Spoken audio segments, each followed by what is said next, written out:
Pun. Ya. Assalamualaikum warahmatullahi wabarakatuh. Waalaikumsalam warahmatullahi wabarakatuh.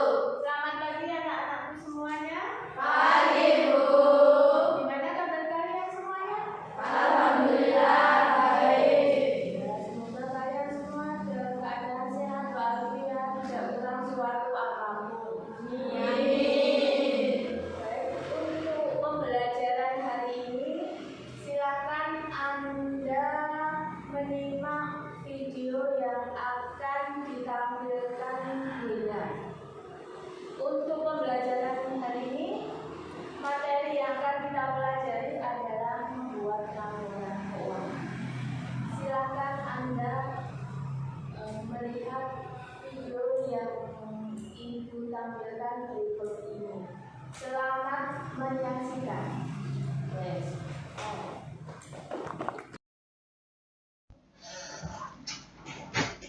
Pada pertemuan hari ini kita akan mempelajari pada KD 3.8 yaitu membuat laporan keuangan perusahaan jasa. Tujuan pembelajaran yang pertama, peserta didik dapat menjelaskan kapan laporan keuangan perusahaan jasa dibuat. 2. Peserta didik dapat mengklasifikasikan jenis-jenis laporan keuangan perusahaan jasa. 3. Peserta didik dapat mengaplikasikan tujuan dari pembuatan laporan keuangan perusahaan jasa. 4. Peserta didik dapat menerapkan penyusunan laporan keuangan perusahaan jasa. Dalam pembuatan laporan keuangan perusahaan jasa, kita harus tahu dulu yang pertama adalah kapan dibuatnya. Yang dua, apa saja jenisnya. 3. Apa tujuan pembuatannya. Dan keempat, bagaimana cara penyusunannya. Sebelum dibahas tentang kapan dibuatnya, kalian harus tahu dulu apa pengertian daripada laporan keuangan.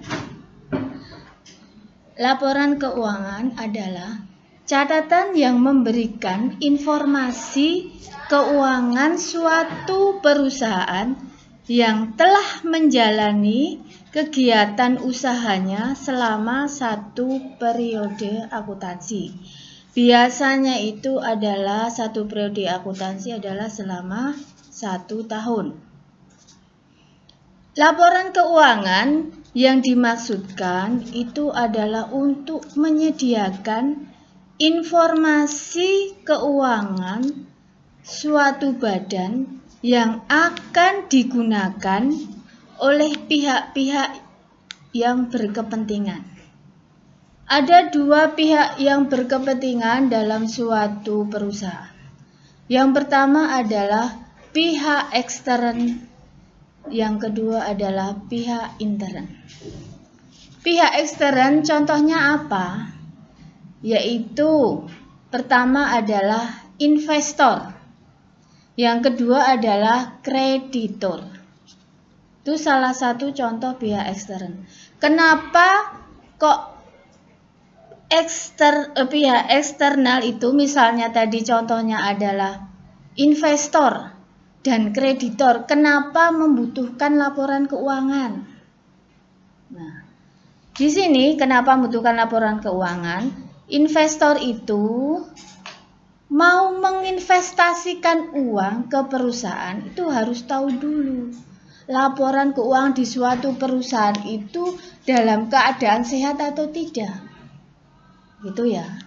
Itu salah satu contohnya. Terus yang kedua misalnya tadi pihak eksternal tadi contohnya adalah kreditor.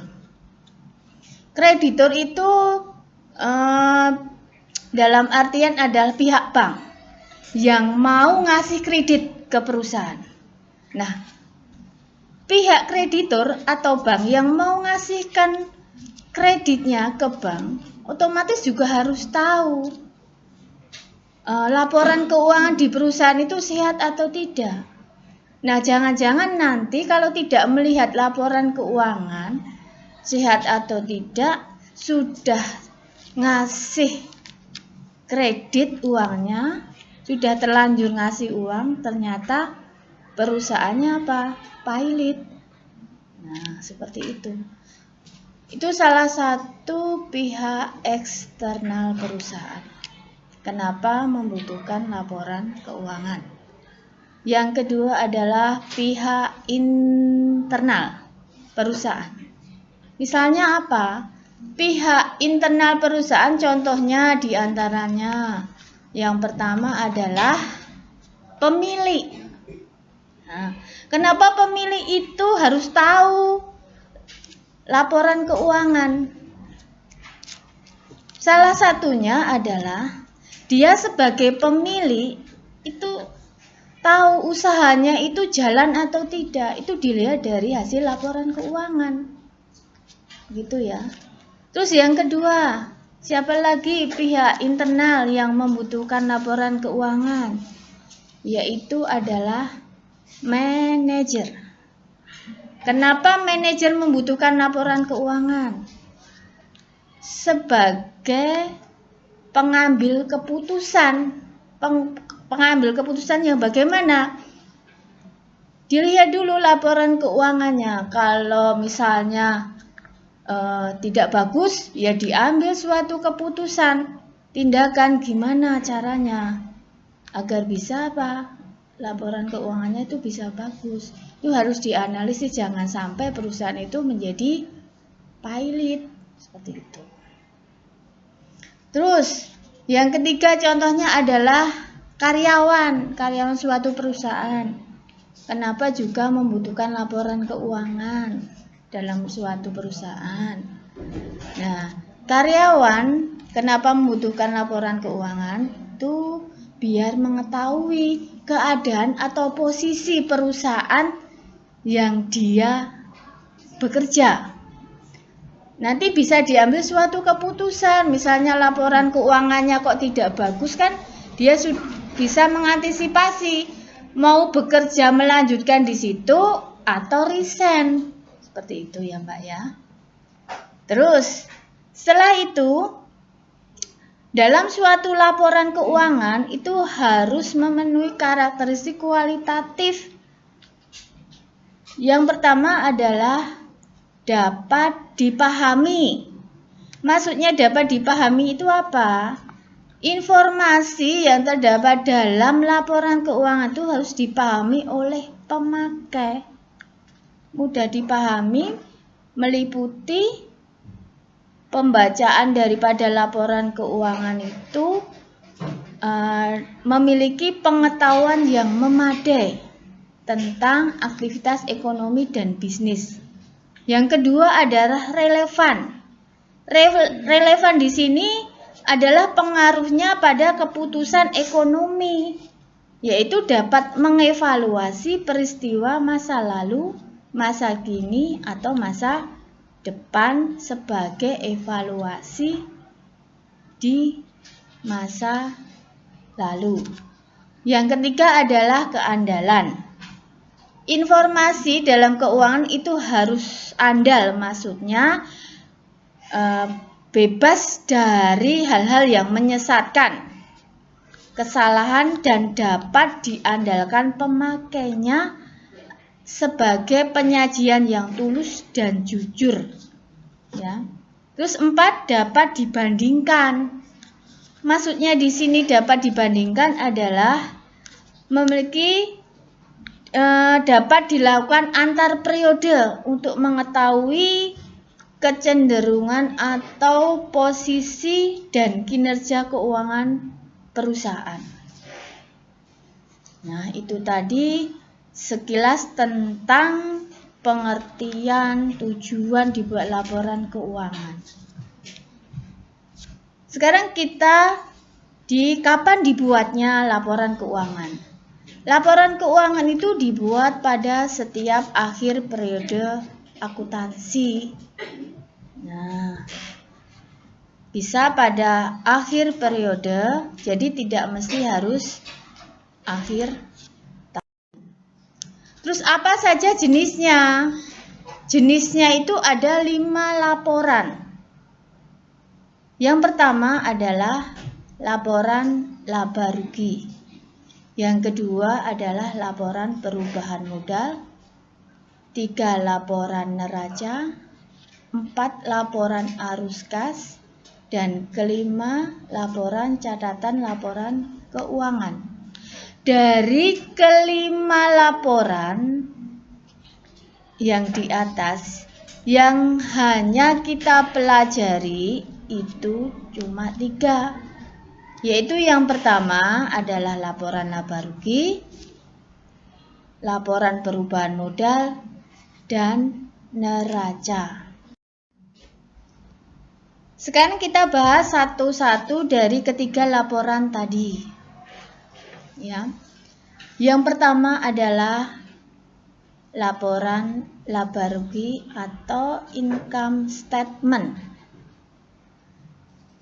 Pengertiannya adalah laporan laba rugi adalah laporan yang berisi rincian semua rekening pendapatan dan beban yang terjadi pada suatu perusahaan dalam satu periode akuntansi.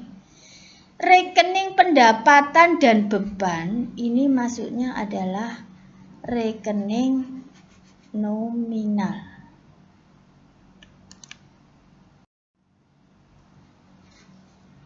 Kemudian, unsur-unsur laporan laba rugi. Yang pertama tadi adalah pendapatan.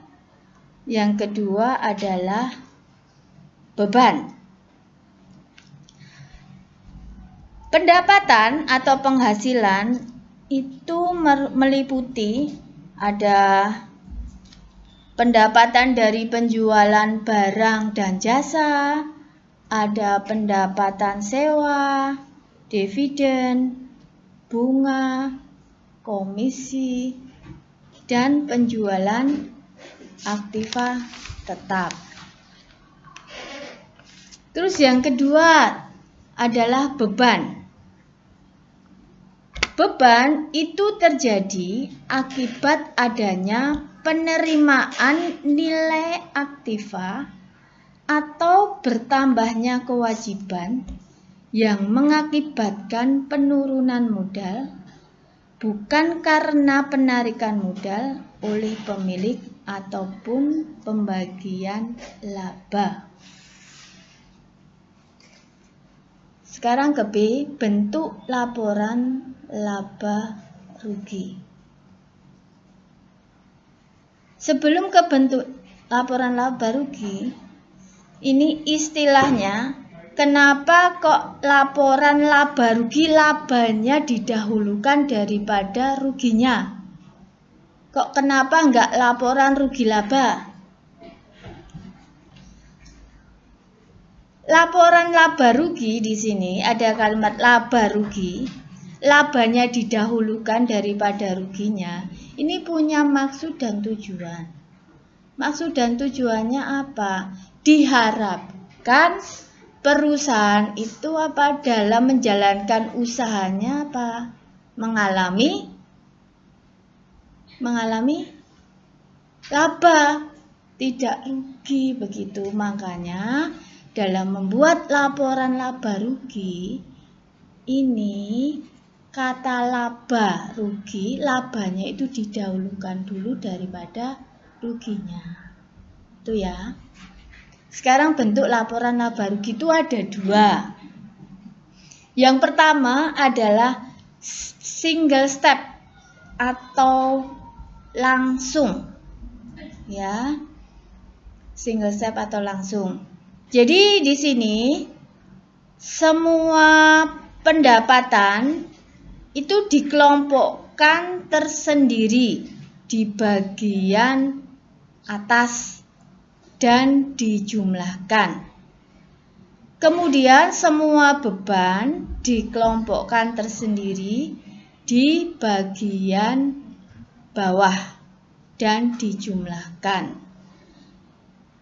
Kemudian jumlah pendapatan dikurangi jumlah beban, selisihnya merupakan laba bersih atau rugi bersih. Jadi begini, untuk lebih detailnya. Jadi laporan laba rugi yang bentuknya langsung itu dibuat langsung itu dari atas ke bawah membacanya, ya, dari atas ke bawah membacanya. Langsung dijumlahkan pendapatannya berapa dikurangi jumlah bebannya berapa, nanti ketemu laba bersih atau rugi bersih. Yang kedua adalah bentuk multiple step atau tidak langsung. Maksudnya di sini adalah laporannya laba rugi itu disusun dalam beberapa kelompok. Ya.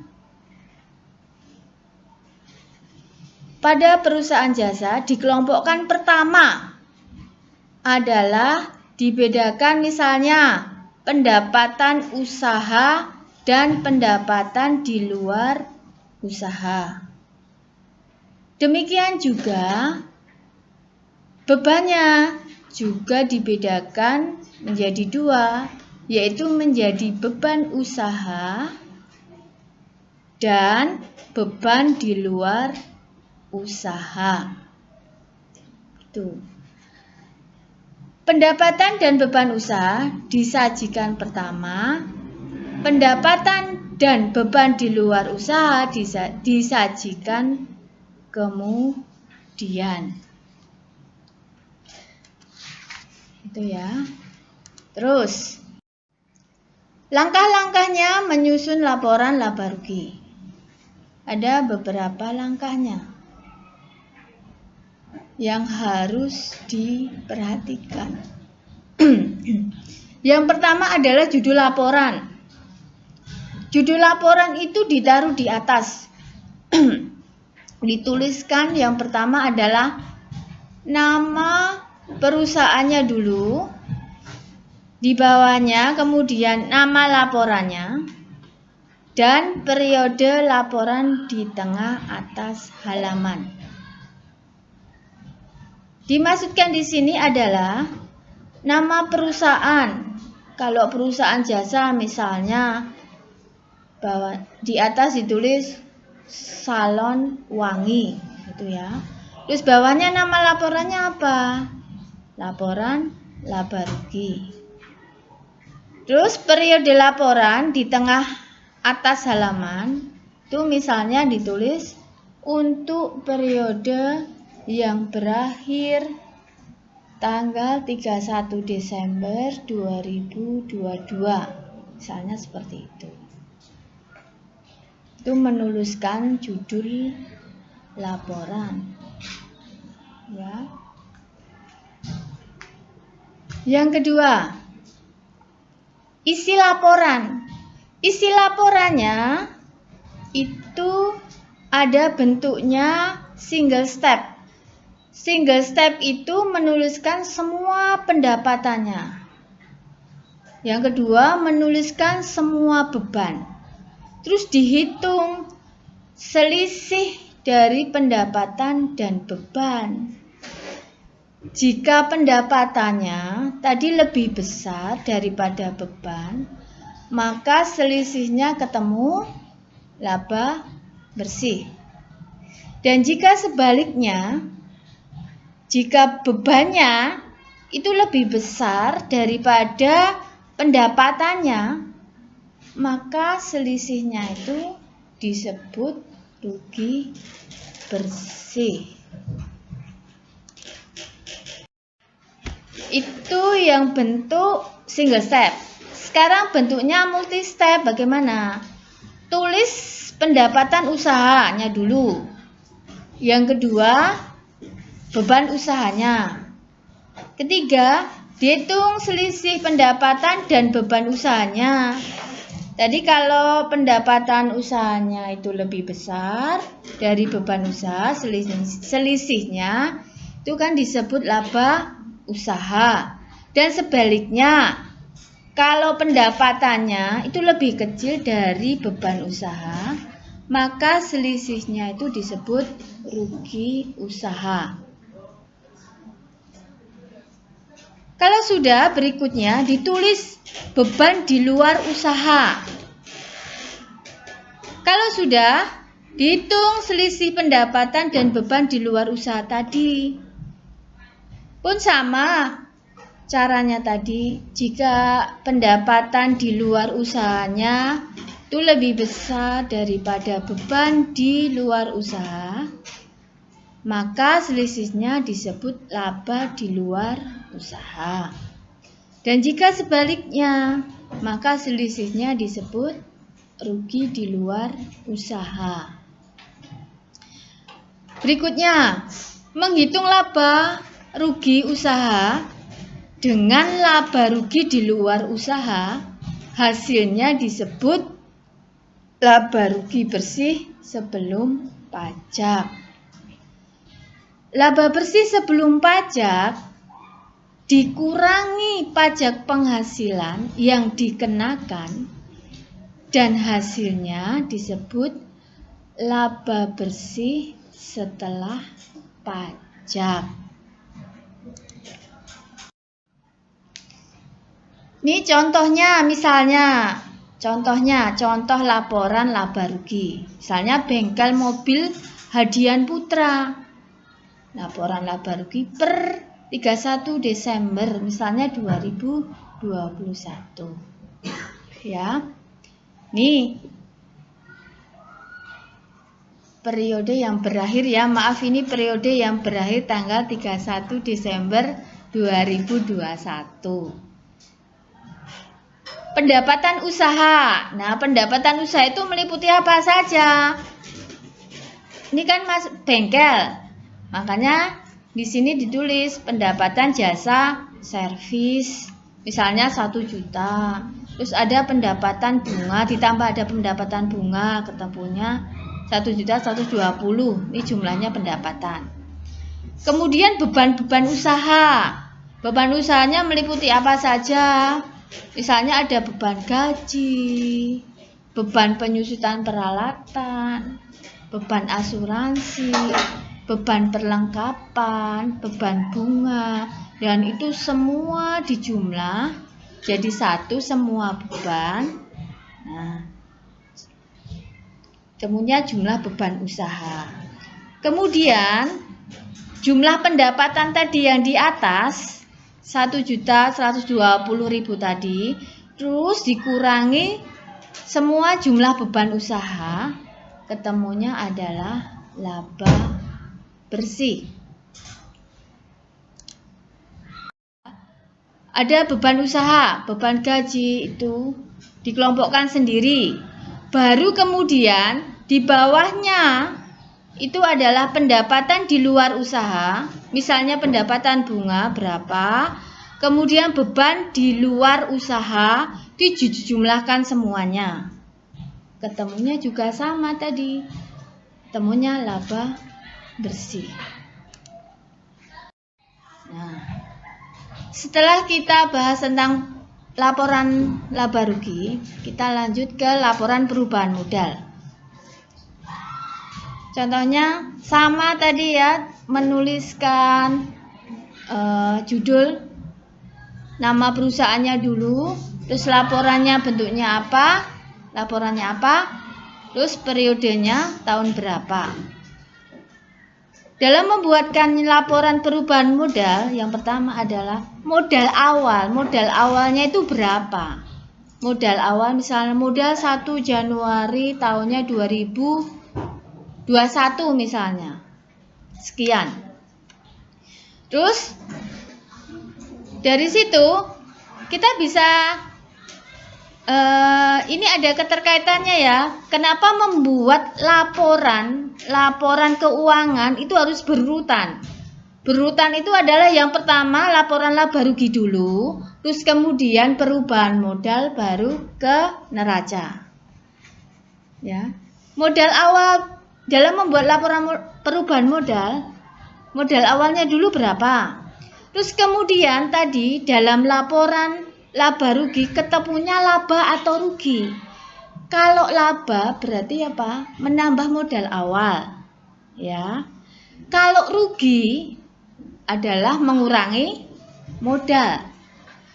Terus ada prive ya, pengambilan uang secara pribadi. Itu adalah mengurangi ya. Mengurangi. Terus tadi menambah atau mengurangi modal ya, baru ketemu modal akhir seperti ini.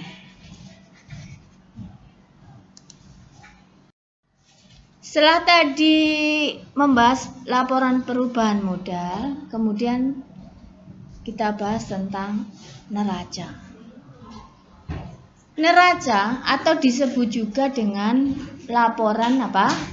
Posisi laporan keuangan ya, adalah suatu bentuk laporan keuangan yang menyajikan informasi mengenai perubahan posisi keuangan berupa harta, utang, dan modal pada tanggal tertentu. Unsur-unsur neraca adalah apa? Harta itu nanti masuknya di kolom aktiva ya. Terus kedua adalah utang, masuknya di kewajiban. Dan tiga adalah modal. Atau biasa untuk mempermudahnya kita buat rumus harta sama dengan utang plus modal, atau H sama dengan U plus M. Bentuk neraca. Bentuk neraca itu ada dua, yaitu bentuk skontro dan neraca stafel. Skontro itu adalah bentuknya sebelah menyebelah. Jadi sisi kiri adalah sisi debit, itu untuk mencatat harta, ya. Dan sisi kanan kredit untuk mencatat utang dan modal perusahaan. Yang kedua adalah stafel. Stafel itu bentuknya adalah dari atas ke bawah, jadi berurutan dari mulai harta diikuti utang dan modal di bawahnya seperti itu. Terus langkah penyusunan neraca. Yang pertama adalah judul laporan. Ditulis nama perusahaannya, nama laporannya apa, dan tanggal laporan di tengah atas halaman. Isi laporan. Harta itu disusun berdasarkan tingkat likuiditas. Artinya, yang paling lancar ditulis terlebih dahulu, disusul harta yang mudah dicairkan, dan akhirnya adalah harta tetap. Utang itu disusun berdasarkan tanggal jatuh tempo. Artinya apa? Utang yang lebih dahulu jatuh temponya itu, atau ditulis lebih dahulu jatuh temponya jangka pendek atau utang jangka pendek, itu ditulis dulu. Terus diikuti apa? Utang jangka panjang. Kemudian modal. Modal itu berdasarkan lama tidaknya tertanam di perusahaan. Artinya modal yang paling lama tertanam pada perusahaan ditulis pada akhir. Ini bentuk neraca yang skontro, yaitu sebelah menyebelah. Jadi sisi kiri itu adalah kelompok harta. Ya, harta tadi ada harta lancar dan harta tetap. Terus kemudian sisi Sebelah kanan itu adalah kelompok kewajiban dan modal. Ya, kewajiban utangnya itu yang di atas itu ditulis yang jangka waktu temponya itu pendek dulu, baru di bawahnya adalah tempo jangka panjang. Terus diikuti dengan tulis modal. Seperti itu. Dan di sini hasilnya dijumlahkan jumlah aktiva dan jumlah pasiva itu harus balance, harus sama nilainya. Kalau tidak balance itu berarti salah laporannya, perlu dikoreksi dari awal. Ini bentuknya adalah stafel, yaitu dari atas ke bawah. Ya, atas itu aktiva dulu, aktiva lancar meliputi kas. Kas itu yang paling liquid, mudah dicairkan, itu ditulis paling atas sendiri. Terus kemudian di bawahnya adalah piutang usaha, terus kemudian ada perlengkapan. Kalau sudah diikuti adalah aktiva yang tidak lancar, maksudnya adalah yang tetap, misalnya adalah peralatan, terus kemudian ada tanah, ada gedung dan sebagainya. Nah, terus diikuti lagi ke bawah adalah kewajiban meliputi utang usaha, utang gaji, ditambahkan lagi. Terus kemudian di bawahnya adalah modal. Nah, nanti di bawah terakhir dijumlahkan jumlah aktivanya berapa, tadi jumlah hartanya berapa, terus kemudian jumlah kewajiban dan modalnya juga dijumlah. Nanti ketemu harus sama, dijumlahkan. Silakan mau memakai yang bentuk skontro atau stafel yang mungkin kalian anggap mudah untuk membuatnya. Dan sekian dan terima kasih. Demikian materi yang Ibu sampaikan pada hari ini. Semoga Anda dapat mengerti dan memahami tentang membuat laporan keuangan. Gitu aja. Assalamualaikum warahmatullahi wabarakatuh.